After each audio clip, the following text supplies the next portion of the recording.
बिस्मिल्लाहिर्रहमानिर्रहीम। अस्सलाम वालेकुम डियर स्टूडेंट्स। लास्टली हमने आइसोटोप्स के बारे में पढ़ा था।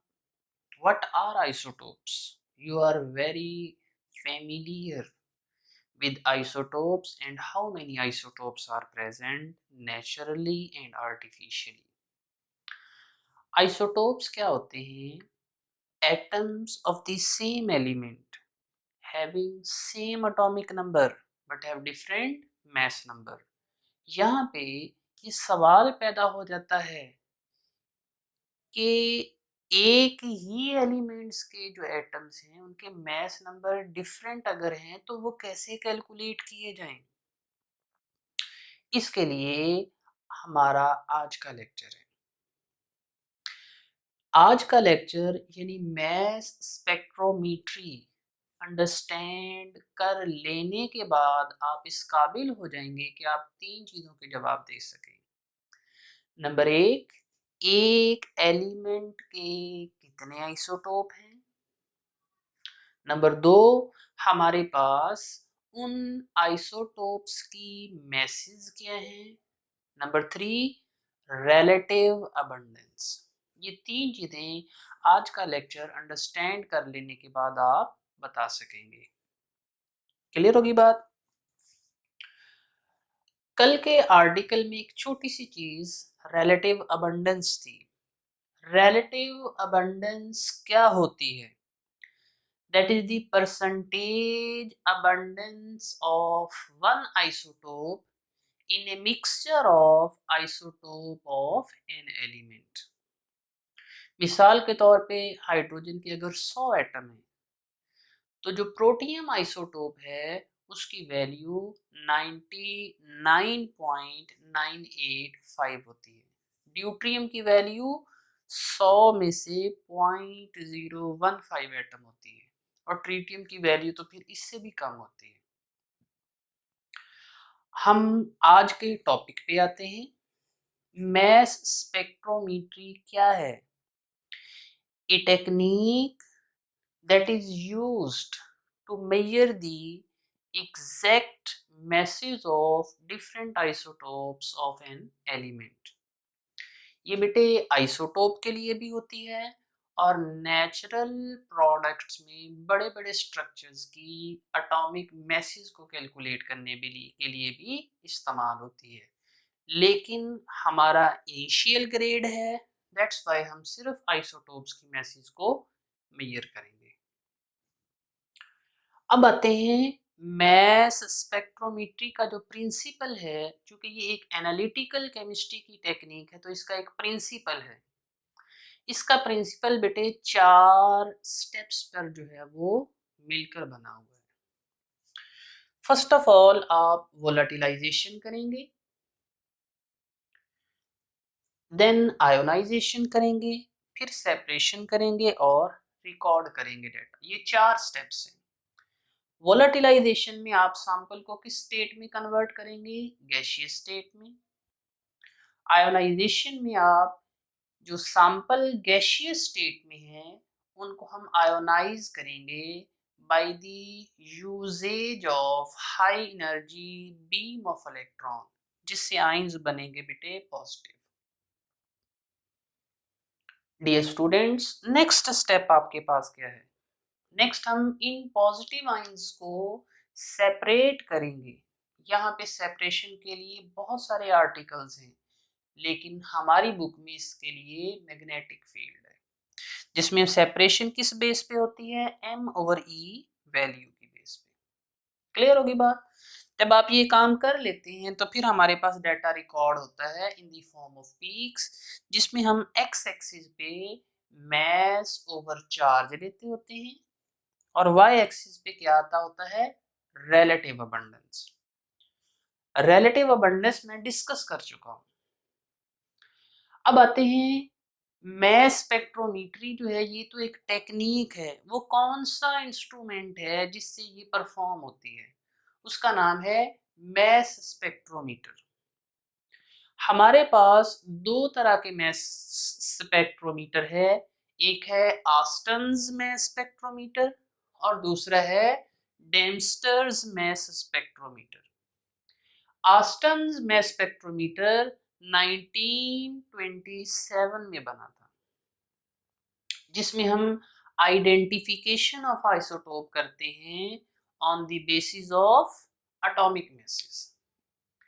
डेम्स्टर मैस स्पेक्ट्रोमीटर जो है ये 1918 में बना था, जिसमें हम आइडेंटिफाई करेंगे उन एलिमेंट्स के आइसोटोप्स को जो बेटे सॉलिड स्टेट में होते हैं।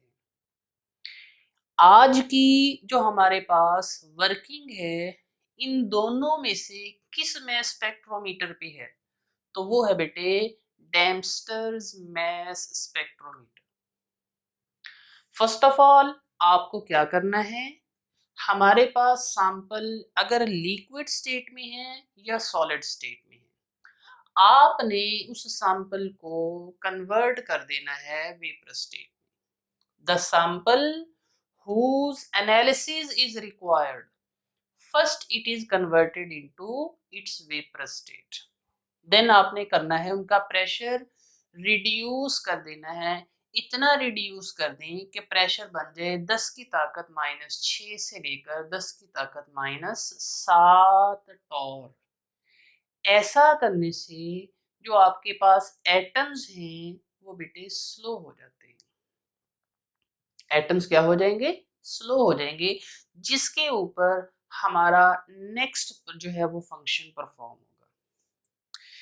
आपके पास नेक्स्ट जो है इन वेपर्स को आप लेके आएंगे आयोनाइजेशन चैम्बर में। आयोनाइजेशन चैम्बर में क्या लगा हुआ है, फास्ट मूविंग इलेक्ट्रॉन गन, जो इलेक्ट्रॉन्स को थ्रो करेगी किसके ऊपर, इन वेपर्स के ऊपर। सपोज हमारे पास जो सैंपल है वो नियॉन है, हम यहाँ पे फास्ट मूविंग इलेक्ट्रॉन गन लगाते हैं। ये इलेक्ट्रॉन गन जो कि फास्ट मूविंग है, इस नियॉन सैंपल के वैलेंस शेल में से ये इलेक्ट्रॉन इन इलेक्ट्रॉन को क्या कर देगा, नॉकआउट कर देगा, बाहर निकाल देगा, जिससे यहाँ पे कौन सी आयन बनेंगे, पॉजिटिव आयन्स। यहाँ पे दो क्वेश्चंस पैदा हो जाते हैं।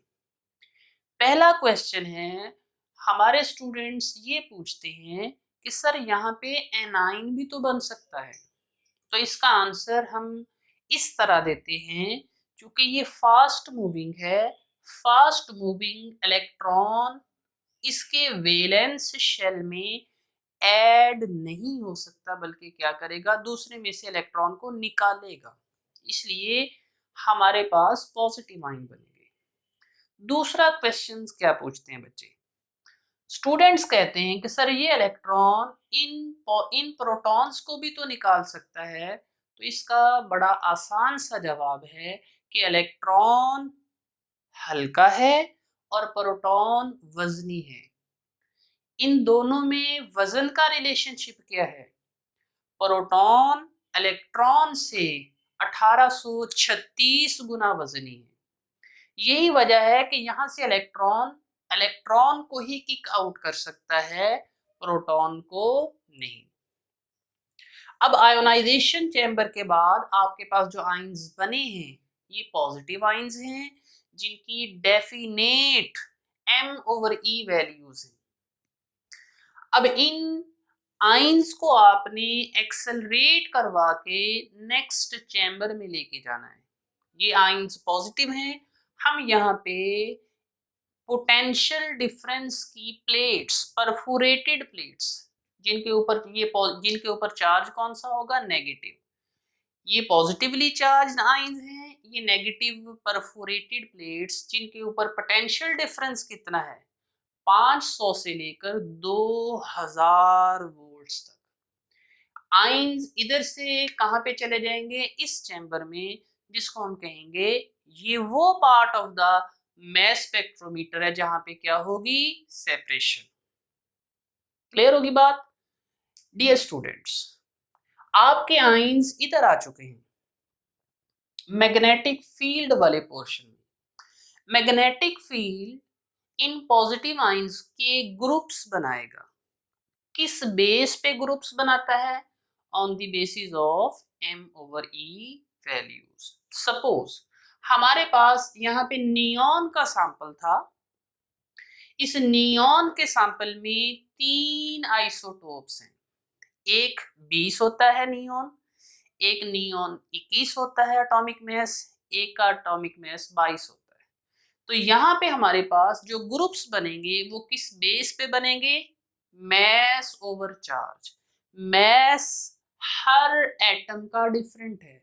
आप सपोज कर लें चार्ज सभी में से एक एक इलेक्ट्रॉन निकाला हुआ हो, तो हर की मास टू चार्ज वैल्यू क्या आएगी? डिफरेंट। ये मैग्नेटिक फील्ड इन पॉजिटिव आयंस को ऐसे थ्रो करेगा। जब ये थ्रो करेगा, चूंकि मैग्नेटिक फील्ड की वैल्यू हर पॉजिटिव आयन पे, हर पॉजिटिव आयन वाले ग्रुप पे एक जैसी है, दैट्स वाई ये पॉजिटिव आयन कहाँ पे फॉल, जब गिरेंगे, जब ये थ्रो करेगा तो ये गिरेंगे किसी की चीज के ऊपर, उसको बोलते हैं इलेक्ट्रोमीटर। यानी ये पॉजिटिव आयन जब गिरेंगे तो किसके ऊपर गिरेंगे? इलेक्ट्रोमीटर के ऊपर, जिसको हम आयन कलेक्टर भी बोलते हैं। डियर स्टूडेंट्स, अब हम यहाँ पे पहुंच चुके हैं। जब ये मैग्नेटिक फील्ड में से पॉजिटिव आयन गिरेंगे तो गिरने पर वो जो फोर्स है वो किस में कन्वर्ट हो जाएगी? करंट में। ये जो करंट है हर पॉजिटिव आयन पैदा करेगा। चूंकि पॉजिटिव आयन छोटा है, दैट्स वाई जो करंट डिवेल्प होगा वो भी क्या होगा? मिन्यूट।